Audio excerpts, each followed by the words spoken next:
from Lewis in the Black Horse Pub.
We are here, but the battery is running low, and I have no idea why. Is something isn't plugged in properly somewhere, but I can't see where. So we'll keep going until such time as we lose power, and then we'll have to shift the way that we're powering up. Let's see. Oh, there's a little bit left. Okay, well, now it's time for us, before we go to Normandy, to take a look at the newspapers' front pages, and I'm happy to say that Richard was able to stay with me this morning to be able to review them. And we'll first of all we'll make sure that we can see ourselves. No, that doesn't work. Is because we want to see this for us to be able to take a view of what's being said. So the I newspaper says Sunak fights for his future amid a growing threat from the Tory right. The summary is many of Monday's papers say Rishi Sunak's leadership may come under threat if Tory rebels vote against his Rwanda legislation. A senior Conservative MP, Sir Charles Walker, tells the I that the Prime Minister should call an election if he loses the vote to spare us another leadership contest. Sunak fights for his future, says the headline. Well, what do you make of that, Richard? It's Keir Starmer, for once, summed it up rather well, I think, last week when he said that the Tory party at the moment are like rats fighting in a sack. There's a lot of that majority that Boris Johnson achieved, who will be looking at the figures and thinking, I'm going to be out on my ear come the next election. And they want a leader who is going to do rather more for them, and in particular the right wing of the party, who are deeply upset with him.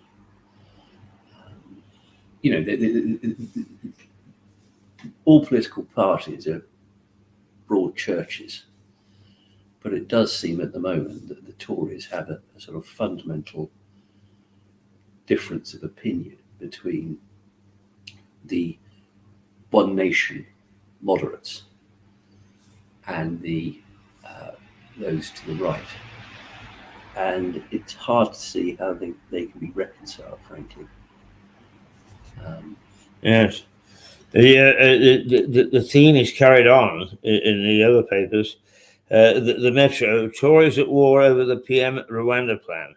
Rish on the rack, it says. the Tories at the war over the PM's Miranda plan. The paper reports that some Conservatives are plotting to put former Prime Minister Boris Johnson back in charge, with Nigel Farage as his right-hand man. Elsewhere, the paper reports Annabel Croft is the latest contestant to be voted off Strictly Come Dancing. Well, that's important news. It is, isn't it? Do you know who Annabel Croft is? Yes. Right. In fact, I thought, although she never reached the pinnacle of tennis player, I thought she was one of the more attractive lady tennis players that we had. Yeah, sadly, her husband died earlier this year. So, Keith, there's hope for you. Hope for me, yeah. You mean our may last another year? Well, you know. Well, I sometimes don't feel like it. Oh.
Well, there we are, back again. We had a power loss.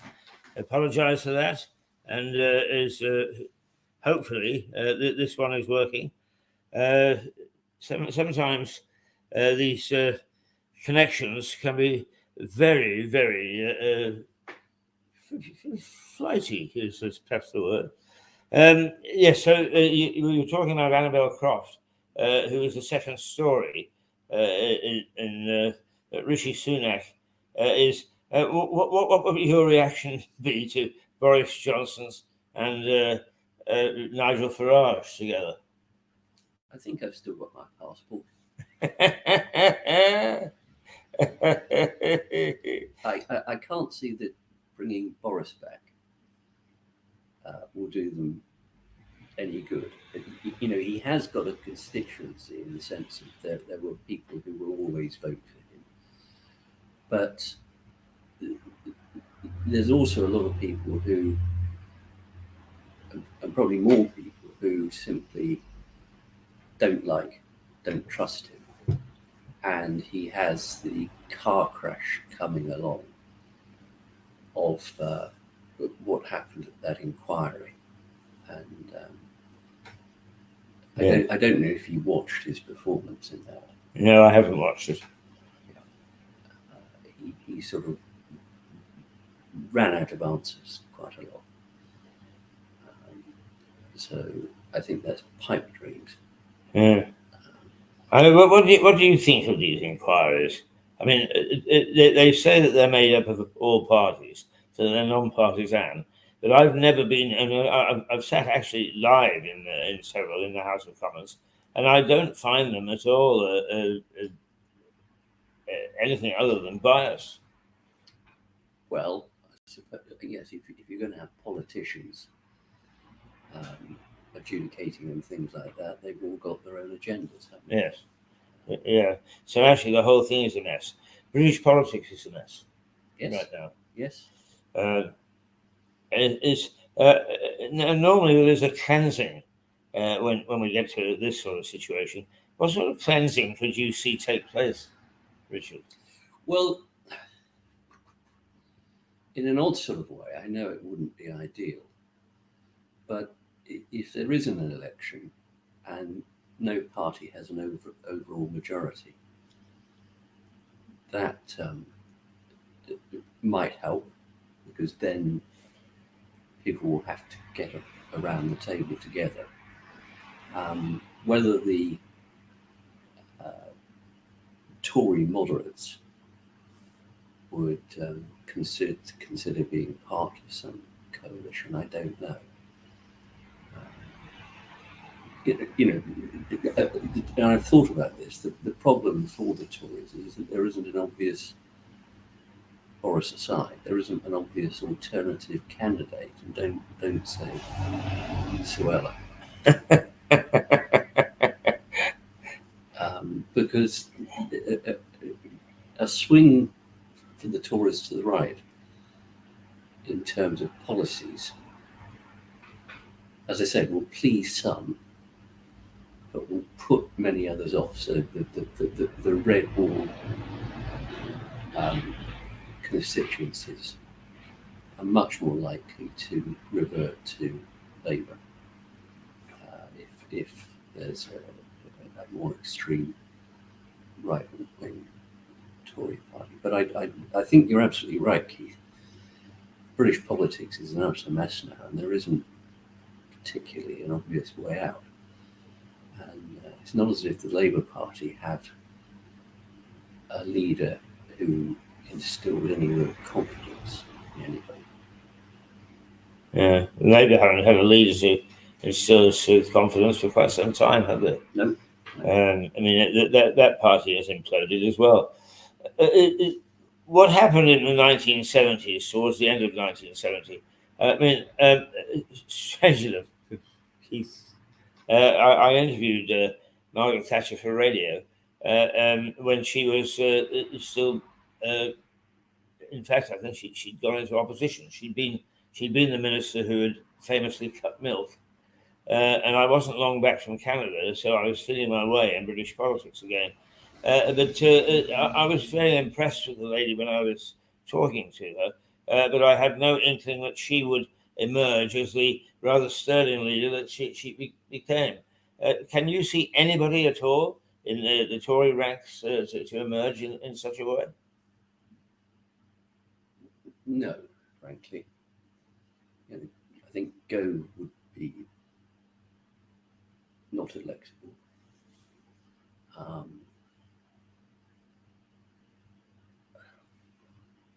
suppose Hunt might throw his hat into the ring. What's your view of Hunt? I don't particularly like the man. He messed up a whole range of things for the legal profession previously.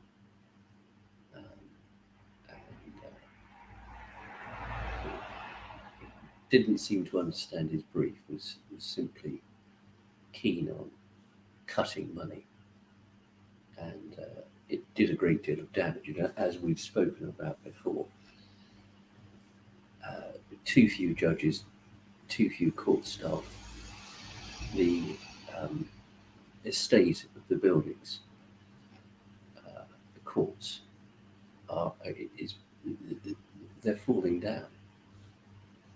It really isn't edifying.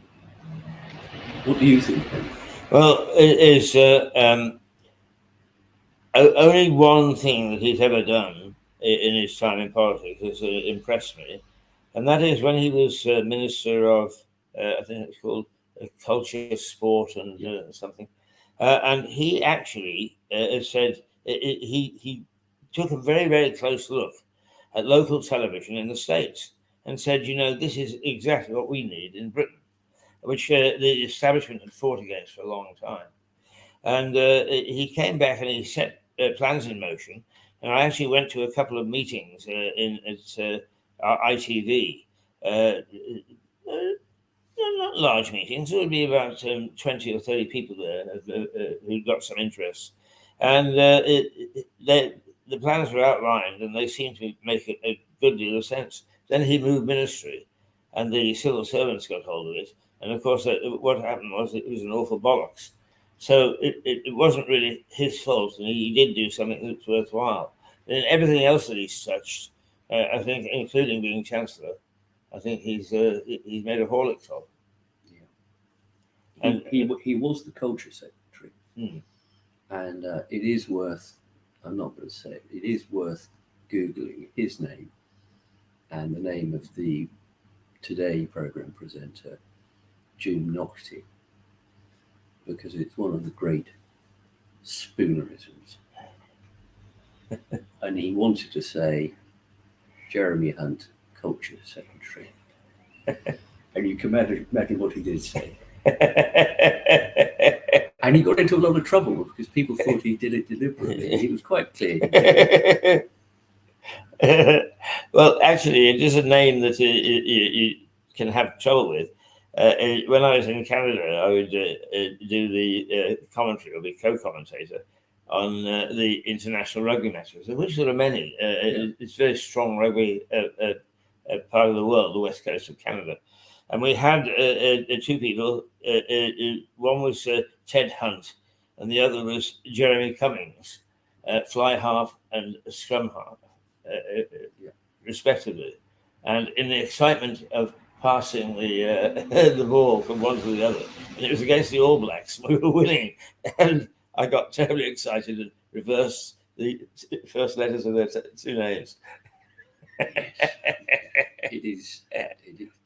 But as you are a reporter, when I was younger, my sister worked on the local newspaper, and there was a senior reporter there whose surname was Hunt, and who insisted that he should be called Mike.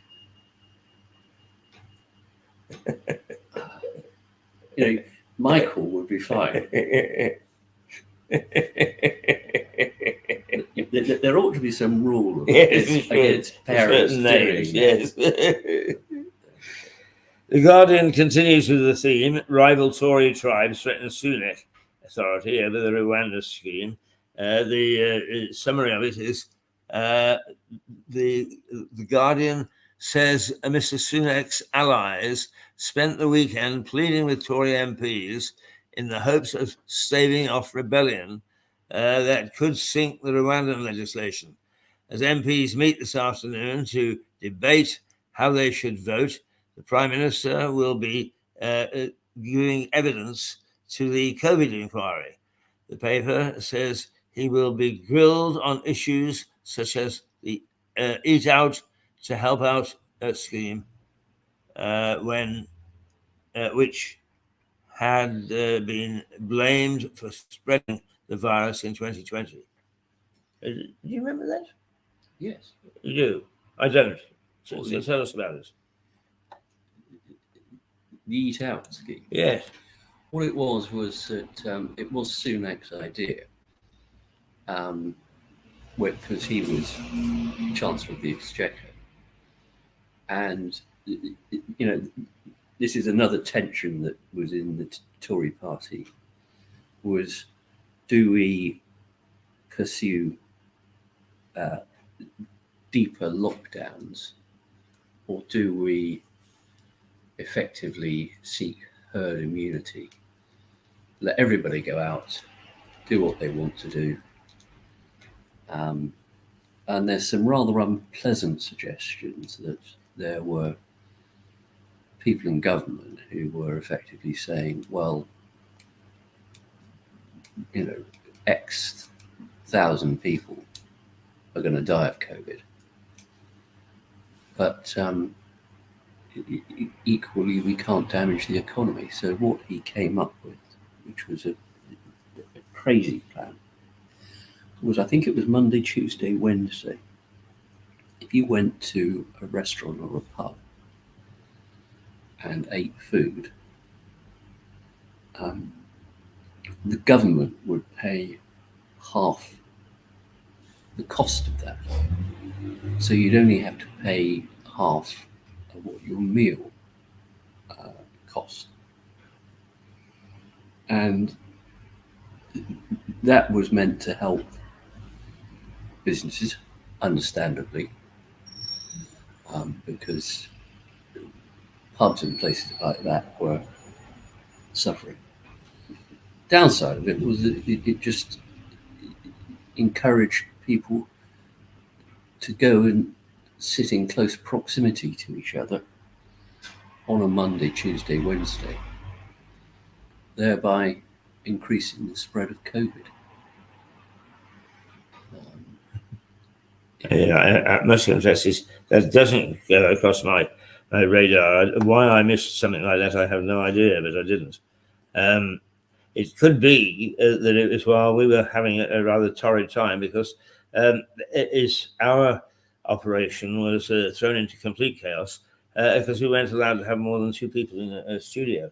And they got to be 10 feet away or something.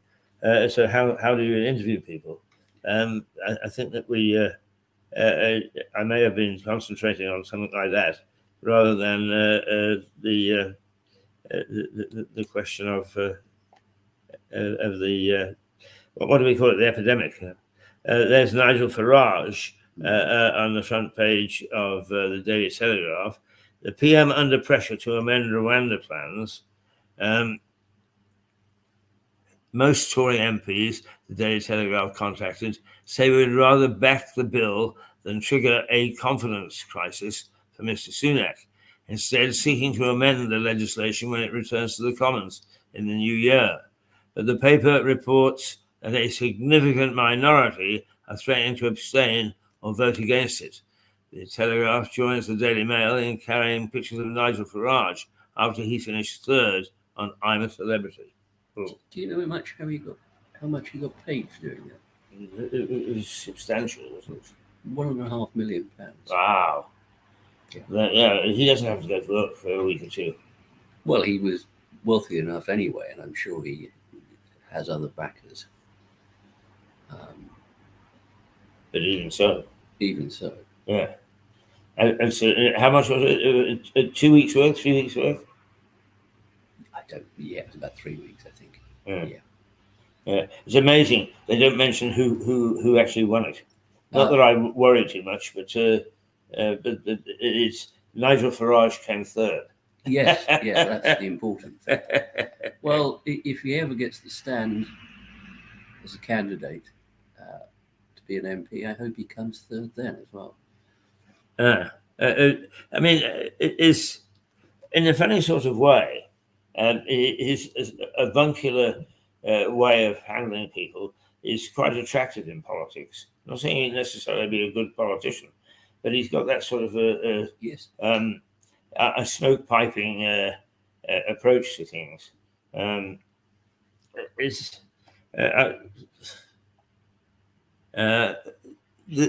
Express is Rishie's Rwanda bill stands on the side of British people. Who are they quoting? Tory party chairman Richard Holden defended the Rwandan plan, saying it was a decision by the PM and stands on the side of the British people. He's not saying very much, Holden. One would have thought that he would come out fighting harder than that as the new chairman of the Tory party. I suppose he has to be a bit careful because he's chairman of, as we've already said, a whole body of different opinions.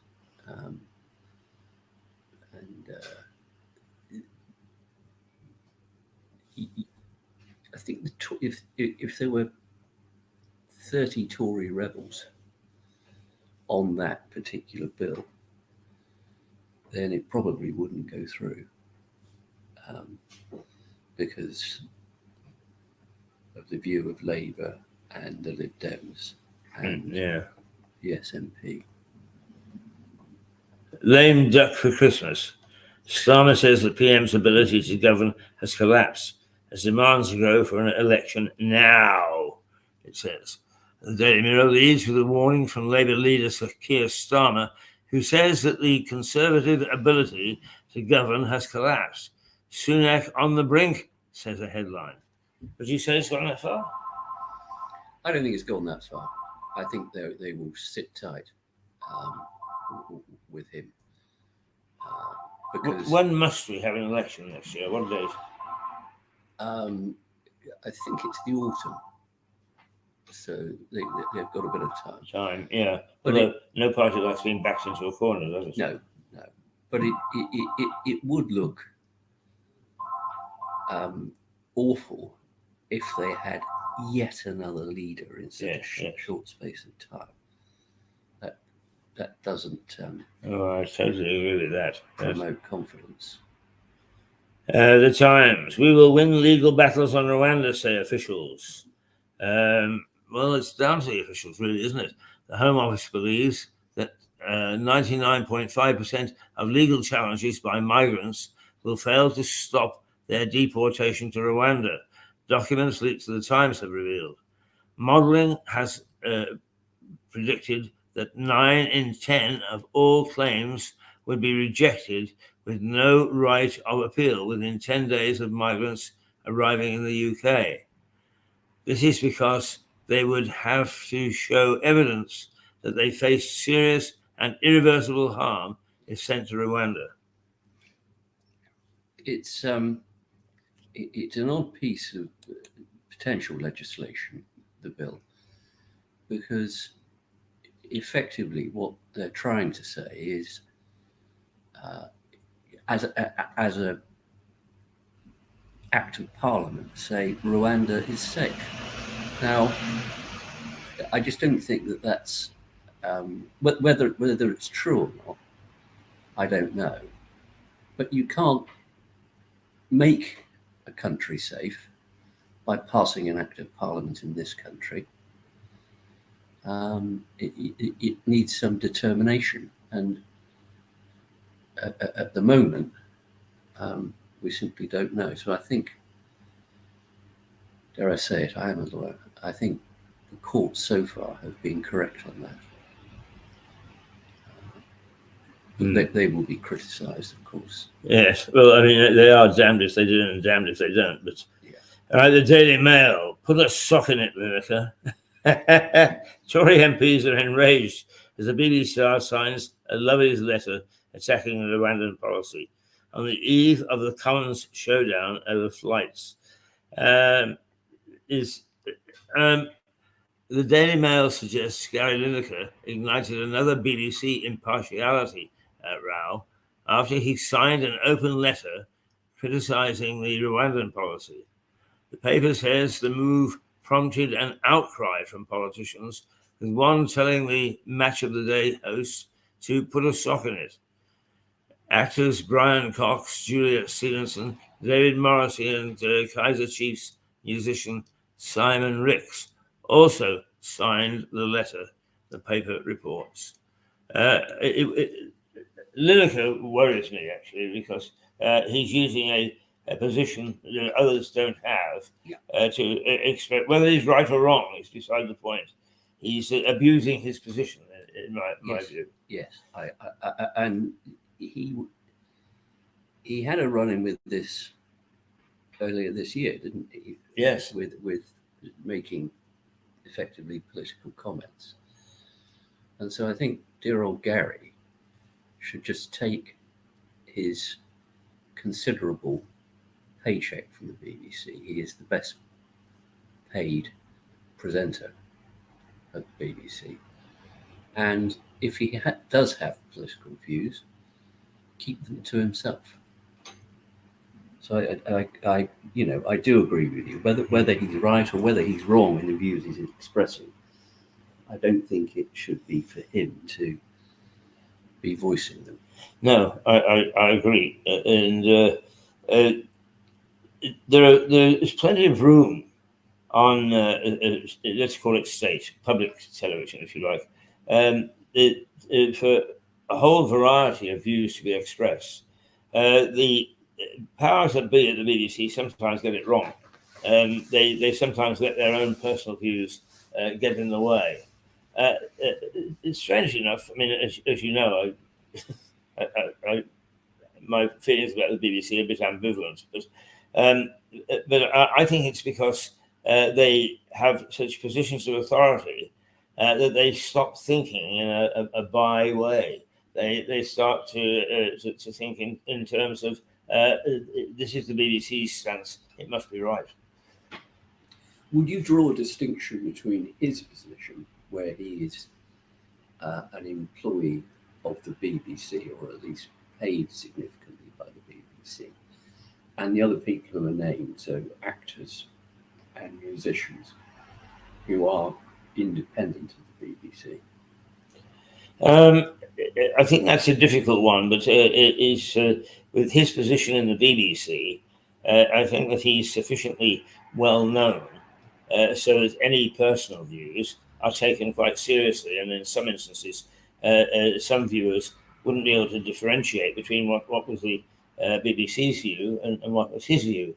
I mean, if I say here, I think that everybody's a bunch of showers and Westminster, and then walk outside and express the same thing to somebody in the street, is nobody's going to give a toss.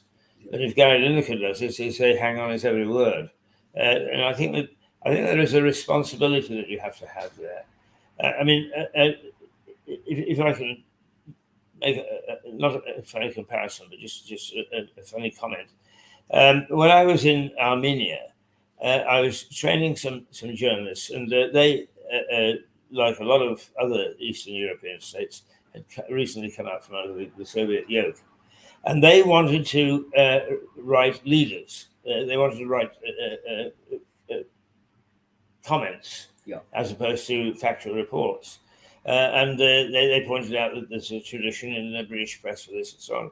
And I had to explain to them is, yes, that those leaders or those editorials are based on a very, very close understanding of the facts and taking a view based on fact, not just, oh, I don't like that, so therefore I'll say so.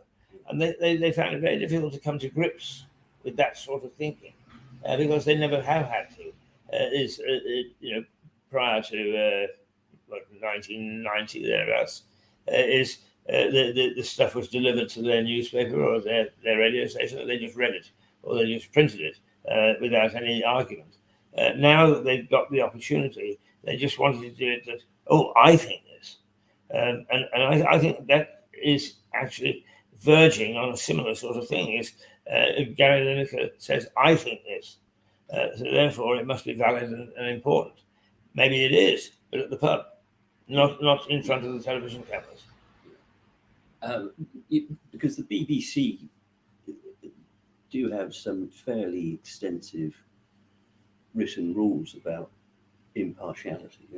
Yes, but you can write rules all you want, and I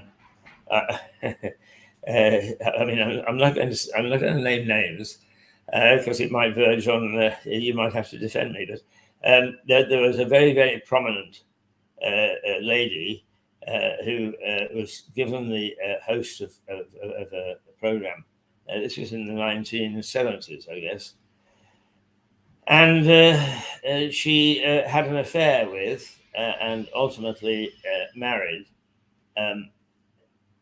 the executive producer of that department. The BBC handbook said nobody can work in a department where their husband or somebody with whom they're emotionally involved is the head. That page was taken out of every handbook that they could possibly find, so that they didn't have to change the rules. That sort of thing does and can happen, and particularly the mightier you get at the BBC. So impartiality is it's a very tough one to call anyway, as you well know. Yes. I'm not impartial. I don't pretend to be impartial. But I fall back on the fact that British journalism was never impartial. The reason that we've got 8 newspapers is that because they are very impartial, very partial. We've got the right-leaning Telegraph down to the left-leaning Mirror or Star, and so we use a broad scope of newspapers to get across various political views. I think Andrew Marr, in his book, excellent book on the history of British journalism, says it really all started in the reign of Charles I, where the early journalists were bill posters, and they would, the king has got to go, overthrow the king, etc. They would hammer the bill up on the wall and then run like hell, because if they were caught, they'd have their head cut off by the king's men. So we've never really. The important thing is do we actually view things on facts? I try hard to garner the facts before I give a viewpoint, but luckily I don't have to. The rules of Mirador are set by me. But I don't think I'm unfair. It's my journalistic instincts kick in, but it's something which I really think that is any organisation that says, "Oh, we're impartial and we're right down the middle," to be quite honest with you, would make it very bland. Yes. So it's a very difficult one with news and journalists. Is what is impartial, and what is absolutely fair, and what's not, and so on. So I think I treat it on a case by case basis, and so should, in my opinion, some of the big organisations. But money talks. Part of the problem with having, as you say, 8 newspapers with a range of views is that people will gravitate towards and read the newspaper that reflects their own views that they have already. Yes, exactly. And so there's no real challenge there to whoever it is, whatever views they have. Newspaper people know which the best technical newspaper is. The editor wins the award year after year after year. But that same newspaper, you will hear people who, and I always say, all that's done is that's told me your political stance, not that you've made a critical review of the paper. So it's a really controversial topic. What I do object to, and I really objected when I heard a minister of the cloth from the pulpit of my own church say it's all the fault of the journalists or of journalism. I mean, that is ridiculous. Actually, I will say this, with the grace of God, he came to 3 of us who were journalists in the congregation afterwards and apologized. That, I mean, there is too much that is a futile thought. It's not thinking at all. It's all the fault of journalists or journalism. For one thing, you wouldn't be blaming anybody if you didn't know about it. And if you didn't know about it, it's because journalists aren't doing their job. Just trace through the Financial Times. Nearly half of US voters think Biden is spending too much aid on Ukraine. Any reaction to that? Well, it's a view expressed in a number of countries. Poland have sought to retreat from giving aid. And